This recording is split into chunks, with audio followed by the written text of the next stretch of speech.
Hi, John Spark here from Your Travel Planners, and in this short video I want to share with you how you can avoid getting caught up, or at least significantly minimize your chances of being disrupted and caught up in travel company collapses. Now, they happen quite regularly. This particular publication is a regular Travel Today. It comes out every day for travel agents specifically, and it covers a whole raft of things. But as you can see here, the feature story is the Kombucha collapse, which is a $2 million plus collapse estimated. Now, it happened 2 weeks or so ago, out of the blue, so to speak, and a bunch of travellers have been caught in it, and Australian travellers I'm talking about. It's a worldwide company, but if you notice here, more than 270 so far lodged claims of 1.3 million. The Travel Compensation Fund, which covers such things if you book through a licensed travel agency, has put on extra staff just to handle the calls, and it's causing a lot of grief.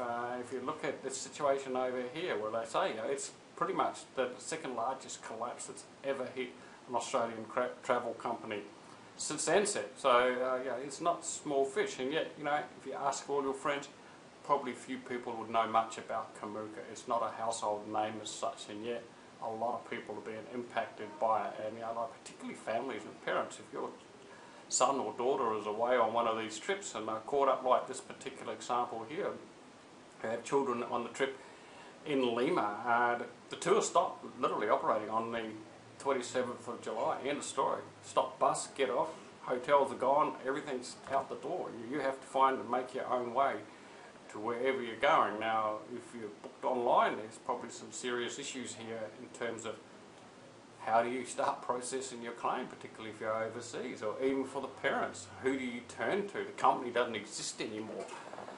It does pay to be aware that these things can happen. They don't happen all the time, but when they do, they can catch you out. And that's really the point I'm trying to make here, is that if you are well informed, you know the risk, and you understand the risk, then that's fine. Do it whatever way you need. But if you had done this through a travel agent, there's a real probability that you would have had the adequate insurance and this would be covered. Because what you've got to remember is that while you will probably get your money back, I'm not sure if it was booked online whether you would, you still have to wait for it. So you have two choices. You camp where you are and wait for your refund to be processed, and it may take some time. As they report here, they're only handling travel for immediate or imminently needed people, and then they'll process their way through the claims, and it could take weeks, maybe months. So there you go. In summary, travel catastrophes can hit anybody, and not just you if you're travelling, but your family. I'd really appreciate it, and I'm sure your friends will appreciate it as well, if you were to share this with them and get the word out there to make sure that you, your family and friends are all taking the greatest precaution possible to ensure that your travel is with the least amount of disruption so you can get to enjoy it.